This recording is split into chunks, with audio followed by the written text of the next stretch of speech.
હાલો છોકરા મધર્સ બોકમાં આજે બપોરની રસોઈ કરું છું હું. હાલો બપોરની રસોઈ કરું છું મારા મધર્સ બ્લોકમાં સુધાબેન મહેતા તરફથી યાદી અને બા તરફથી મધર્સ બ્લોક તરફથી મા તરફથી બધા સબસ્ક્રાઈબરને આશીર્વાદ દઉં છું. રોજ તમે સવારે જ મારા આશીર્વાદ લ્યો છો. માના આશીર્વાદ છે ને, જે નસીબદાર હોય એને ભગવાનના આશીર્વાદ ને માના આશીર્વાદ મળે. નકર તમારા મા બાપ સામે હોય ને તો તમે આશીર્વાદ ના લઈ શકો, કારણ કે તમારા નસીબમાં નથી આશીર્વાદ લેવાનું ભગવાનનું કે મા બાપનું. તો જુઓ આજે રોજ તમને હું આશીર્વાદ દઉં છું. મારા સબસ્ક્રાઈબર, જેને મને સબસ્ક્રાઈબર કરેલું હોય, જે મારા વિડીયો જોતા હોય, બધાને આશીર્વાદ દઉં છું. ગઈઢાવના વડીલના તો હંમેશા આશીર્વાદ જ છોકરાઓને હોય. જો છોકરા, આજે હું પંજાબી શાક બનાવું છું. તો જો આ ઝીણી ઝીણી બટેટી લીધી છે. જો આ ઝીણી ઝીણી બટેટી બાફવા મૂકું છું. એટલે વટાણા, ગુજરાતીમાં, હિન્દીમાં તો આપણે મટર કહી. એટલે વટાણા અને બટેટાનું શાક, આખી બટેટીનું હાઈ ક્લાસ બનાવું છું. એટલે હવે જો હું બાફવા મૂકું છું. આ બાફવા મૂકી દઉં. અને પંજાબી શાક બનાવું છું એટલે બધાનું અલગ અલગ હોય. એમાં એ તો તમને પહેલાંય કીધું, તમે પોતે સમજતા હશો કે બધાની રીત અલગ અલગ હોય, પણ અમુક આમાંથી આપણે શીખવા મળે એમ ટૂંકમાં. હવે આખું ટમેટું છે. જો અહીંયા મેં હું બાફવા મૂકું છું. આ ટમેટું છે, આ મરચાં છે, આ ડુંગળી. જો આ બધું હું હમણાં બાફી અને આની ગ્રેવી બનાવીશ. અને આ પંજાબી કરું છું, આ બાફવા મૂક્યા છે. અને આ જો આ મૂળાનું કાચું બનાવીશ. આ બોસ કર્યા છે. આ ગાજર અને લસણની ચટણી નાખીશ આમાં. બહુ ફાઇન થશે ને. લીંબુ તો ગાજરમાં નાખવાનું, ટમેટો હોય તોય. લીંબુને દળેલી ખાંડ નાખો બહુ જ સરસ કાચું થાય. એટલે ગાજરનું કાચું છે. આ નકરી લીલી ડુંગળી આવે છે એનું કાચું, નકરી લીલી ડુંગળી આવે છે ને એનું કાચું, આ ગાજરનું કાચું ને આ મૂળાનું કાચું. આ 3 કાચા છે. અને પંજાબી શાક છે, રોટલી ભાત. રોટલી બનાવીને બતાવીશ લોટ બાંધીને આગળ. વટાણા અને બટેટા બફાઈ ગયા છે. વટાણા અને બટેટા આખી બટેટી છે અને એ બફાઈ ગયા છે. અને આ છે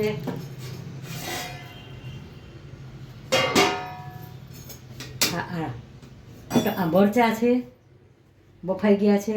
અને આ ડુંગળી છે અને આ ટમેટો. હવે આને હું ગ્રાઇન્ડરમાં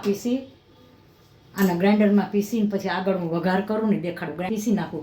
આ બફાઈ ગયા 3 બાફે. જો તમે આને ફ્રાય કરીને કરી શકો ગ્રેવી, બાફીને કરી શકો ગ્રેવી. આમ તમે આમ ખમણીને કરો ને એવી રીતે કાચીએ કરી શકો. મેં બાફીને કરી છે, ફ્રાય કરીને એને અલગ અલગ ટાઈપથી હું બનાવું છું અને આગળ બતાવું. હાલો આ તેલ મૂકી દીધું છે.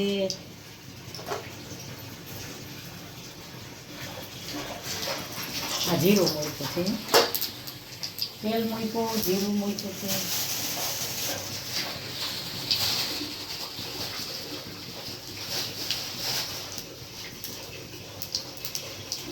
હવે ગ્રેવી વઘારું છું હું. આ જીરું મૂક્યું છે.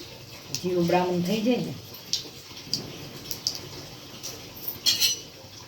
કોઈ ચમચા લે, પણ મને આનાથી ને ફાવે છે. હવે ટેવ જ પડી ગઈ છે આવી. હવે આનાથી વધુ ફાવે. જો હવે આ સૂકા મરચાં નાખ્યા. હવે આ હિંગ નાખ્યું. બધાની રીત અલગ અલગ હોય. આ કમલપત્ર છે. આ શું કામ ખબર, એ ડીશ જરાક ભીની હતી. આ બાબીયું છે. આ લવિંગ, આ લસણ,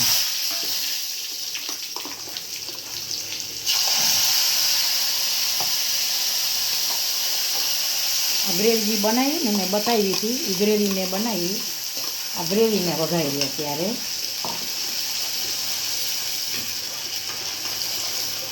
આમે આજે ન તો હું ફ્રાય કરીને કરું છું, પણ આજે મેં આવી રીતે બાફીને. હવે આમાં હું મસાલા કરી જરાક પાણી નાખી દઉં.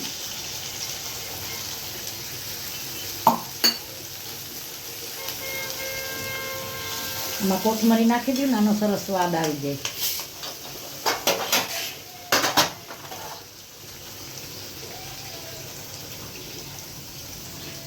આમાં મેં મીઠું નાખ્યું, હળદ નાખ્યું, હળદર નાખ્યું, ધાણા જીરું નાખ્યું. મસાલા બધા થઈ ગયા. હવે આમાં હજી હું લીંબુ નાખી આ જરાક આને છે ને કાચો મસાલો કહેવાય. હવે આને મારે થોડોક ચોળવવો પડશે. આમ ચોળવીશ ને એટલે આ તેલ જે મેં વઘારમાં મૂક્યું છે ને એ તેલ બધું ઉપર આવી જશે. જો હમણાં ચડી જશે ને એટલે તેલ બધું ઉપર આવી જશે, નકર હજી તમને દેખાય નહીં. આ જે આમાં લીંબુ નીચોવાનું બાકી છે.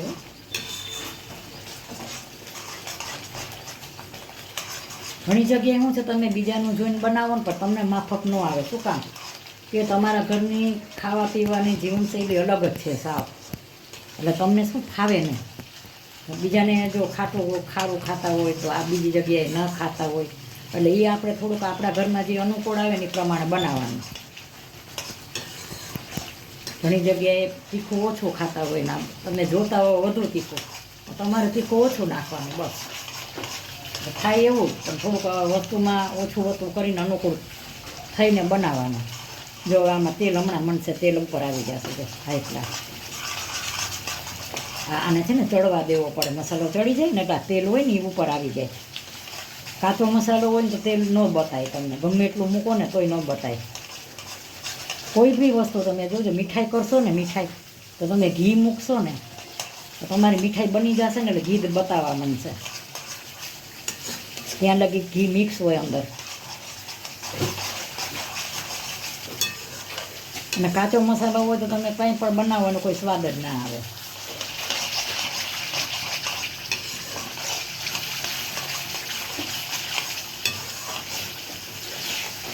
જો આ સરસ થઈ ગયું છે. હવે હાઈ ક્લાસ ચડી ગયો છે મસાલો.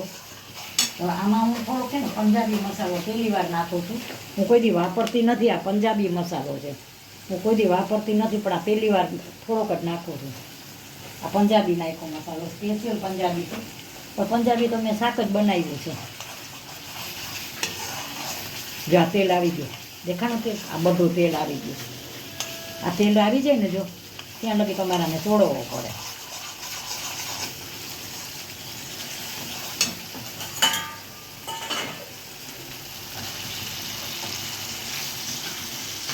જો હવે આવી રીતે મેં વઘાર કર્યો.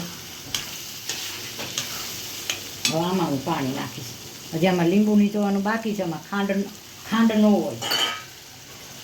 પંજાબી હોય ને એમાં ખાંડ ન હોય. અમારા છોકરાઓને બહુ ભાવે પંજાબી.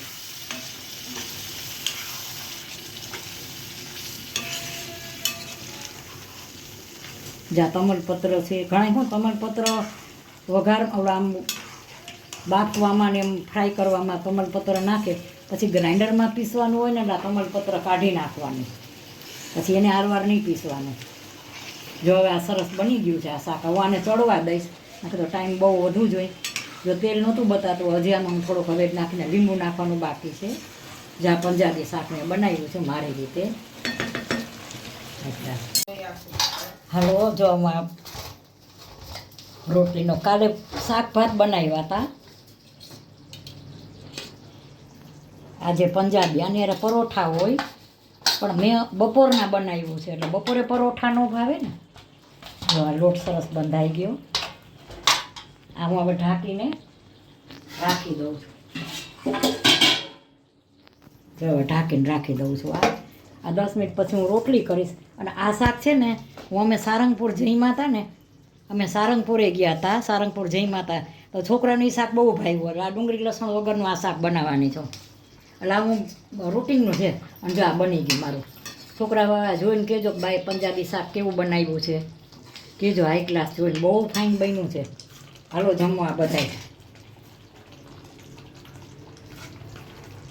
આ સરસ બની ગયું. લ્યો, આ પંજાબી શાક છે હાઈ ક્લાસ. જુઓ, અને આ શાક હું રૂટિનનો હવે ખાલી હું બતાવતી નથી. આ રૂટિન ચાલુ રસોઈ છે જ બતાવું છું. અને આ બનાવું છું અત્યારે. અને રોટલી આ નકરી ડુંગળીનું છે, કાચું લીલી ડુંગળી હમણાં આવે છે ને, અમારા છોકરાઓને બહુ ભાવે નકરી લીલી ડુંગળીનું. આવું નકરી લીલી ડુંગળીનું ખાટું કાચું બહુ સરસ થશે. હવે આમાં છે ને હું મસાલા કરું છું. આ મૂળાનું કાચું જુઓ, આ ગાજરનું. હવે ગાજરનું કાચું છે ને,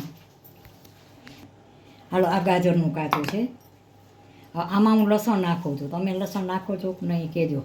ગાજરના કાચામાં મેં આમાં લસણ નાખ્યું છે. ગાજરના કાચામાં હવે હું તમને વિગતવાર મસાલા કરીને દેખાડું છું. જ્યાં લસણ નાખ્યું છે, પછી હવે જ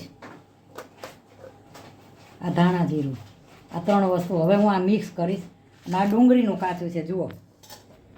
આમાં મીઠું નાખ્યું મેં, ધાણા જીરું,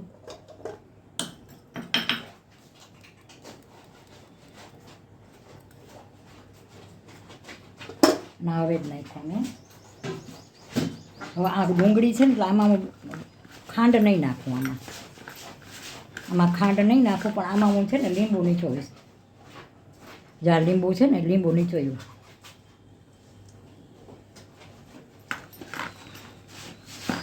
જો કેવું સરસ કાચું બન્યું છે. આવું કાચું બનાવીને ખાઓ. લીલી ડુંગળી આવે છે હમણાં મારી આગળ, તો તમને બહુ શીખવા મળશે. જો હું સરસ એવું બનાવું છું. જો આ સરસ થઈ ગયું, લીલી ડુંગળીનું કાચું બનાવ્યું ને. હવે આ જો આ કાચું છે ગાજરનું, આની અંદર હું ખાંડ નાખીશ. અત્યારે નથી નાખતી હું, કારણ કે છોકરાને ફાવે ન ફાવે એટલે અત્યારે હું નથી નાખતી. છોકરાને પૂછીને નાખીશ, પણ આમાં ટૂંકમાં ખાંડ નાખીશ. આ લીંબુ છે, આમાંય મેં લીંબુ અને લસણની ચટણી નાખી છે. જા રે મેં આમાં લસણની ચટણી ખાઈ દી. મેં આ ગાજરમાં નાખી છે. આ બનાવજો આવું કાચું. આ બીજું કાચું તૈયાર થઈ ગયું. આ મૂળાનું કાચું, 3 કાચા થઈ ગયા. હવે હું મારે પેલા હાથ ધોઈ નાખું. આ મેં ઓલા સારંગપુરમાં બને ને એવું રીંગણા બટેટાનું કાચું બનાવ્યું છે. હા એટલા કાચું શું શાક બનાવ્યું છે, સોરી શાક બનાવ્યું છે. અને હવે હું જો મેં પંજાબી શાક બનાવ્યું છે ને હું પીરસું છું. હું ચમચો ગોઠું છું.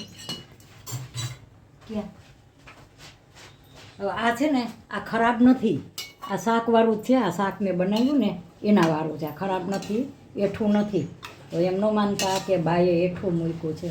આ મેં રીંગણા બટેકાનું શાક બનાવ્યું ને એ આમાં કાઢ્યું છે, બાકી ખરાબ નથી. જો આમાં કેટલું તેલ ફૂટ્યું છે. આવું પંજાબી બનાવીને ખાજો, બહુ મસ્ત બને પંજાબી શાક.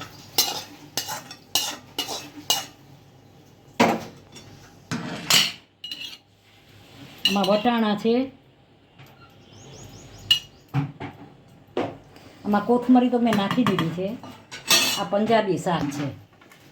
આ પંજાબી, આ ગુજરાતી, અને આ બાની રોટલી. હવે આ કાચું મારે છે ને આમાં ડીશમાં કાંઈ સમાતું નથી. આમાં છે ને રાખો ક્યાંય સવાલ થઈ ગયો છે. બાને પાછો શોખ બધો બહુ. હું આ તો બ્લોગ બનાવું છું, પણ હું નો બ્લોગ બનાવું ને તો એ મારા હસબન્ડ છે ને શોખીન બહુ હતા. મને બધું લઈ આવી દે. મને બધું લઈ આવી દેતા, હું એને બધું બનાવી દેતી. એટલે મને પહેલેથી મને આ બનાવવાનો શોખ બહુ છે.